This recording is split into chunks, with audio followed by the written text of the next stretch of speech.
16 пациенти повредени во пожарот во Кочани заминуваат на домашно лекување по сите направени анализи, а 30 ќе останат во болниците во Скопје. Се подготвуваме за прием на пациентите што се лекуваат надвор од државата. Надвор од Македонија се лекуваат 115 пациенти, а во моментов 4 пациенти се во покритична состојба, изјави денеска министерот за здравство Арбен Таравари. Инаку во Црвениот крст досега се собрани над 54 милиони денари донации за настраданите во пожарот во Кочани. Откако ќе ги собереме сите потребни изјави за користење на лични податоци на повредените и нивните семејства, веднаш ќе пристапиме кон исплатата на паричната помош, најави Саид Саити, генерален секретар на Републичкиот Црвен крст на денешната пресконференција. И Советот на општина Куманово веднаш по пожарот на вонредна седница изгласа одлука за финансиска поддршка на семејствата на настраданите и на повредените во ужасниот пожар во Кочанската дискотека Пулс. Според одлуката, помошта од општинскиот буџет е во износ од 2 милиони денари.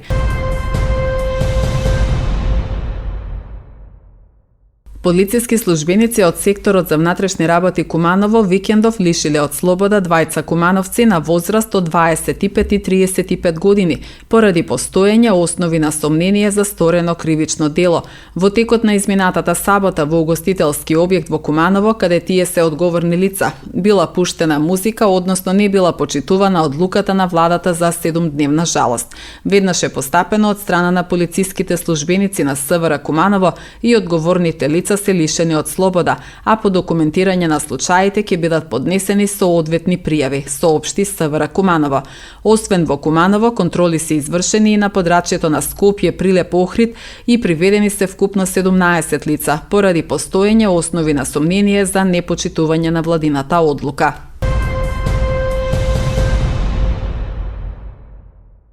Трагедијата во Кочани, која однесе 59 млади животи, ќе остави лузни кои тешко ќе заздрават, но затоа пак стручните служби во училиштата, наставниците, родителите, се тие кои што во овие моменти треба да им посветат поголемо внимание на учениците, на децата, кои што имаат потреба да ги искажат своите чувства, без разлика дали преку разговор или пак своите емоции ќе ги запишат на лист хартија, вели Кетрин Михајловиќ, педагог во Средното техничко училиште Наце Буѓони. Михајловиќ апелира родителите повеќе време да поминуваат со своите деца, бидејќи на тој начин ќе се чувствуваат заштитени, сигурни и сакани. Имаше вознемиреност, имаше длабоко трогнат, имаме ученици кои се повржани на било кој начин со младите од Кочани, сите си поаѓаат од себе си што можело, нели да им се случи на нив, затоа што дискотеките низ целата држава не се баш безбедни, а тоа е наша грешка. Ним приоѓаме така што се трудиме ние, барем ние како професионални, нели, како стручна служба, да ги слушаме, значи да ги сослушаме, да дадеме насока или некој начин како да си ги самите да си ги самите да се отвараат, едноставно да ги сврлат своите емоции. Со тоа што или ќе разговара со другарка, или ќе ни се јави на нас, или ќе разговара со родител, или ако не може тоа да го изнесе вака со зборови, да си го напише на некој лист хартија, па нека го запали или нека го искине потоа. Со тоа што да ги гледаме првенствено како деца, не само како ученици кои овдека треба, нели, да учат, да ги согледаме едноставно, да ги прашаме, да го слушнеме тоа што тие сакат и немо да ни го кажат. Имаше многу ученици кои не сакаат да разговараат, вела дека нели не се чувствуваат, тажни се, ама немаат потреба, иако тоа се гледа во нивните очи дека вознемиреноста е присутна. Родителите досега ни се немаат јавено, ама еве еден апел до нив, значи првенствено нека ги слушнаат своите деца, нека бидат почесто со нив. Значи повеќе време да поминуваат во нивно присуство, не мора тоа да биде некој баш вржан разговор, нели за нешто конкретно, може едноставно и само нивната присутност е доволна за да се тие почувствуваат и заштитено, сигурно и сакано, нели. На секој дете првенствено треба да му приоѓаме со љубов. Единствено што можеме е да апелираме до родителите, до газдите, до сите, нели, што градиме, што отвараме, дали тоа е кафуле, дали е тоа дискотека, дали е тоа некоја стамбена зграда или некоја улица, најпрвин да си ги забележиме стандардите, да го почитуваме законот, да се сите, ама баш сите придржуваме до правилата. По трагедијата во дискотеката во Кучани, Министерството за образование и наука достави до сите училишта насоки како да постапуваат стручните служби, а освен психосоцијална помош деновиве во училиштата ќе се спроведат и вежби за евакуација. Станува збор за вежби, симулација на пожар во училиште и исправувањето со ситуацијата на терен, кои кумановските средни училишта ги реализираат секоја година во рамките на своите програми за работа во учебната година.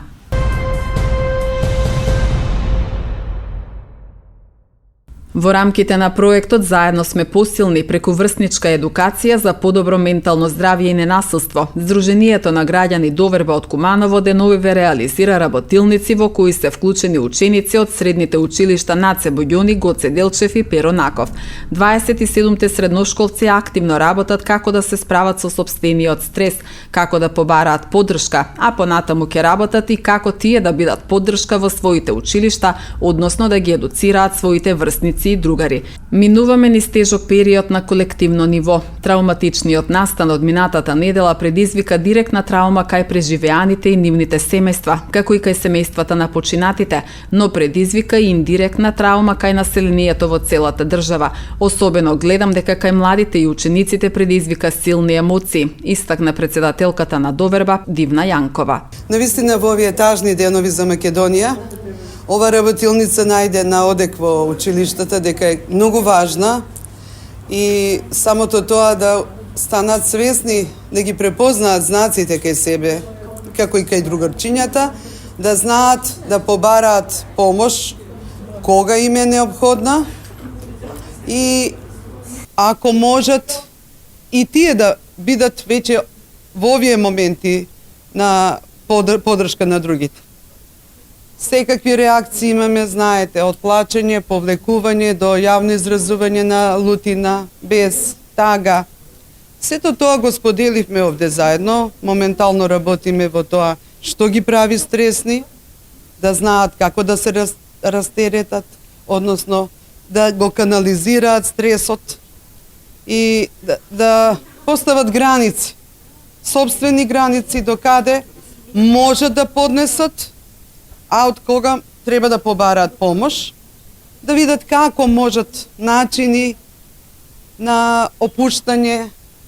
Понатаму имавме вежби за само доверба и само зајакнување, меѓу себе се зајакнуваа, за да баш действуваат како тимови и што е најважно, тие се спремни, покажаа дека може да уште веднаш да се вклучат како група за самопомош. Впрочем, ќе ги чуете и ученичките.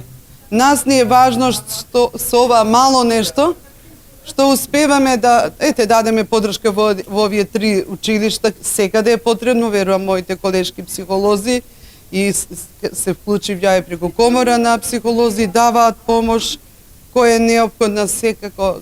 Само да се ислуша некој што е најважно и да се разбере, тоа е првиот чекор.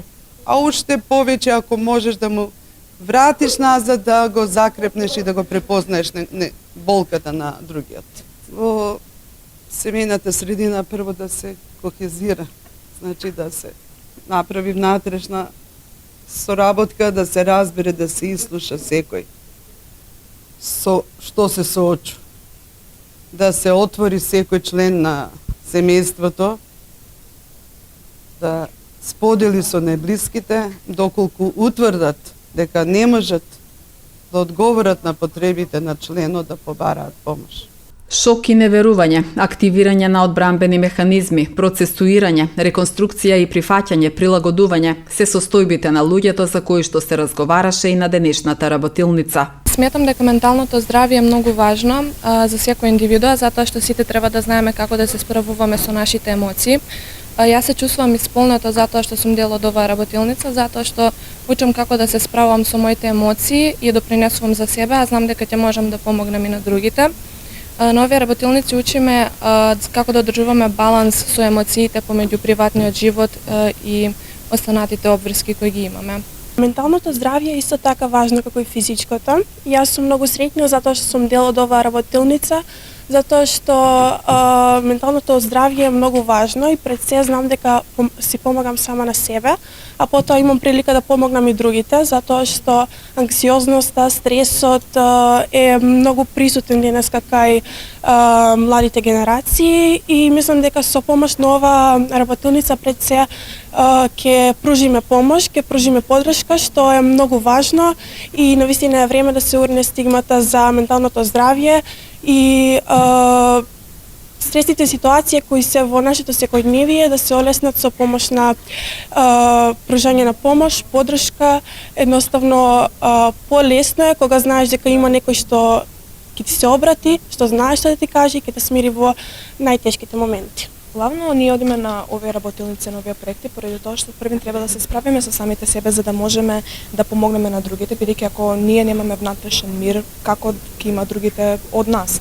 Со овие работилници, со денешната работилница учиме како да се справуваме со стрес, како да действуваме ние во стресни ситуации, бидејќи не секој действува исто и не секој е смирен во секако стресни ситуации, но да не избувнува, да не биде агресивен, да методи на избори до 10 или методи колку 5 работи кои што можеш да ги видиш, 4 кои што можеш да ги мирисаш и такви методи слични, за да можеме ние да се смириме, за да се справиме со таква стресна ситуација.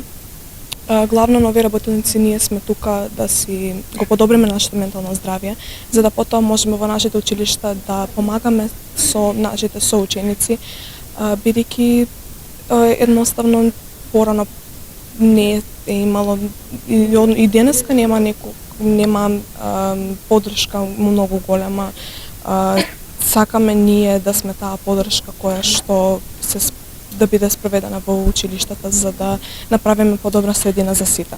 Целта на проектот е да се поддржи менталното здравје, да се зајакне психосоцијалната и социоемоционалната компетентност на младите, родителите, како и професорите и да се создаде безбедна, поддржувачка и ненасилна средина во средните училишта во Куманово. Проектот кој започна да се реализира во февруари годинава, а ќе трае до 1 октомври 2025 година, е поддржан од екуменска иницијатива Жена од Омиш, Хрватска.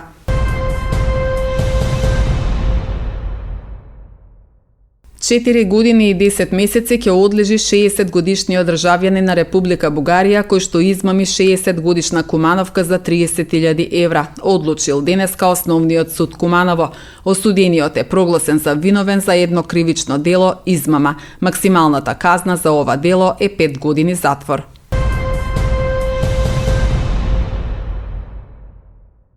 Шест лица биле приведени вчера на граничниот премин Табановце на возраст помеѓу 27 и 41 година заради питачење, соопшти Министерството за внатрешни работи. Акцијата била спроведена во соработка со Центарот за социјални работи Куманово. Според МВР, тие биле приведени во полициска станица и по целосно документирање на случајот против нив ќе биде поднесен соодветен поднесок.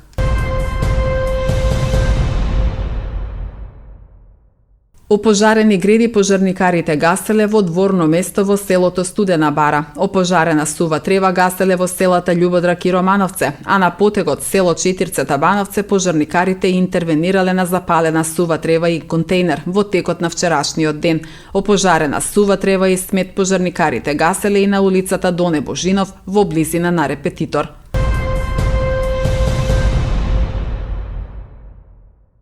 Бројот на ново регистрираните случаи на туберкулоза во 2023 година изнесувал 160 случаи, а вкупниот број на активни случаи во државата изнесувал 290, информираа денеска од Институтот за јавно здравје по повод Светскиот ден против туберкулоза 24 март.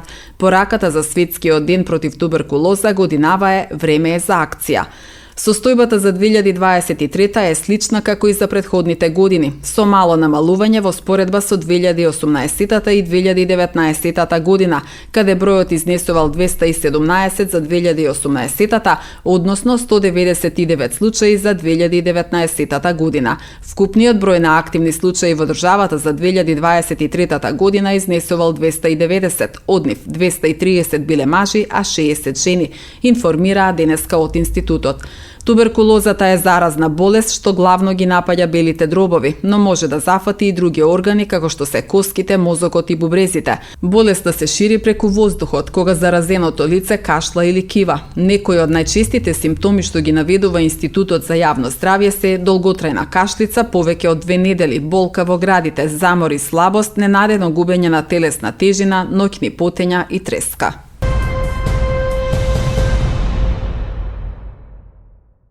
Фондот за здравствено осигурување на Македонија ги известува граѓаните за сериозна фишинг измама која се одвива преку лажна веб страница со адреса fzom.net. Оваа веб страница се представува како официјална страница на Фондот за здравствено осигурување на Македонија и има за цел да украде лични и финансиски податоци на граѓаните.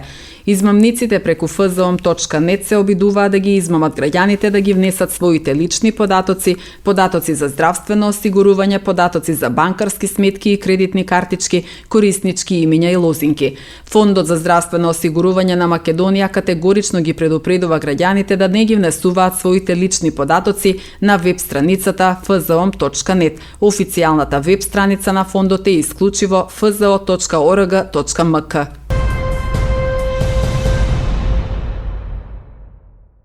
Во рамки на рамазанските пости, председателот на Демократски сили на ромите, доктор Шабан Салију, вчера вечер повторно организираше ифтарска вечера за своите браќа и сестри, пријатели и соработници од западно-македонскиот регион.